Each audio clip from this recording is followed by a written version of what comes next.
سورة البقرہ آیت نمبر 4۔ اعوذ باللہ من الشیطان الرجیم،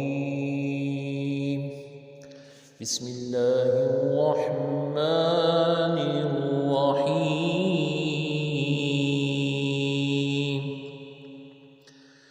والذین یؤمنون بما أنزل إليك وما أنزل من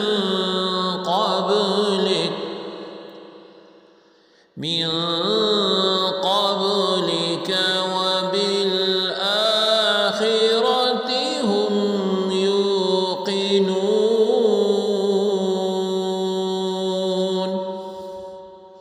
ترجمہ ہے، اور وہ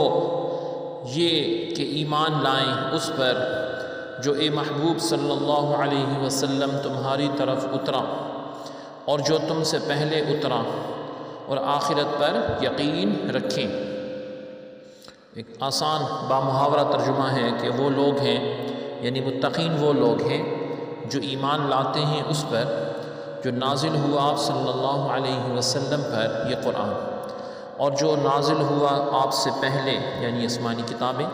وبالآخرتی اور آخرت پر ہم وہ لوگ یوقنون یقین رکھتے ہیں۔ آیت کی تفسیر میں فرمایا گیا والذین یؤمنون بما انزل الیک، اور وہ ایمان لاتے ہیں اس پر جو تمہاری طرف نازل کیا گیا۔ اس آیت میں اہل کتاب کے وہ مومنین مراد ہیں جو اپنی کتاب پر اور تمام پچھلی آسمانی کتابوں پر اور انبیاء علیہم السلام پر نازل ہونے والی وحیوں پر ایمان لائے اور قرآن پاک پر بھی ایمان لائے۔ اس آیت میں ما انزل الیک سے تمام قرآن پاک اور پوری شریعت مراد ہیں۔ اسی طرح اللہ تعالیٰ عز و جل کی کتابوں وغیرہ پر ایمان لانے کا شرعی حکم کے بارے میں علماء نے فرمایا کہ یہ بات یاد رکھی جائے کہ جس طرح قرآن پاک پر ایمان لانا فرض ہے، اسی طرح پہلی آسمانی کتابوں پر ایمان لانا بھی ضروری ہے جو گزشتہ انبیاء علیہم السلام پر نازل ہوئیں۔ البتہ ان کے جو احکام ہماری شریعت میں منسوخ ہو گئے ان پر عمل درست نہیں، مگر پھر بھی ایمان ضروری ہے۔ مثلاً پچھلی کئی شریعتوں میں بیت المقدس قبلہ تھا، لہٰذا اس پر ایمان لانا تو ہمارے لیے ضروری ہے، لیکن عمل یعنی نماز میں بیت المقدس کی طرف منہ کرنا جائز نہیں، یہ حکم منسوخ ہو چکا۔ نیز یہ بھی یاد رکھیں کہ قرآن کریم سے پہلے جو کچھ اللہ تعالیٰ عز و جل نے اپنے انبیاء علیہم السلام پر نازل فرمایا ان سب پر اجمالاً ایمان لانا فرض عین ہے، یعنی یہ اعتقاد رکھا جائے کہ اللہ تعالیٰ عز و جل نے گزشتہ انبیاء علیہم السلام پر کتابیں نازل فرمائی اور ان میں جو کچھ بیان فرمایا سب حق ہیں۔ قرآن مجید پر یوں ایمان رکھنا فرض ہے کہ ہمارے پاس جو موجود ہے اس کا ایک ایک حرف اور لفظ اللہ تعالیٰ عز و جل کی طرف سے ہے اور برحق ہے، بقیہ تفصیلاً جاننا فرض کفایہ ہے، لہٰذا عوام پر اس کی تفصیلات کا علم حاصل کرنا فرض نہیں ہے جبکہ علماء موجود ہوں جنہوں نے یہ علم حاصل کر لیا ہو۔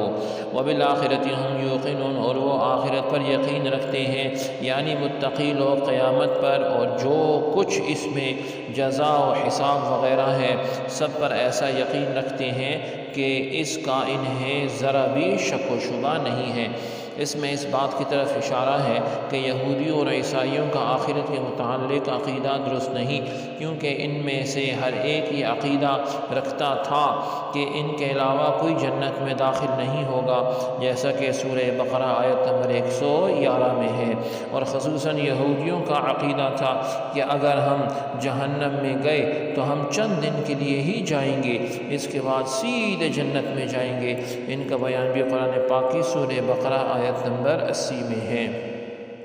اسی طرح کے فاسد یعنی فضول اور من گھڑت اپنی طرف سے بنائے گئے خیالات جب ذہن میں جم جاتے ہیں تو پھر ان کی اصلاح بہت مشکل ہوتی ہے۔ اس لیے ان دونوں یعنی یہود اور نصارہ کی اصلاح تقریباً ناممکن ہو چکی ہے۔ سبحانک اللہم و بحمدک، اشہد ان لا الہ الا انت، استغفرک و اتوب الیک، وصلی اللہ تعالی علی خیر خلقہ محمد وعلی آلہ واصحابہ اجمعین برحمتک یا ارحم الراحمین۔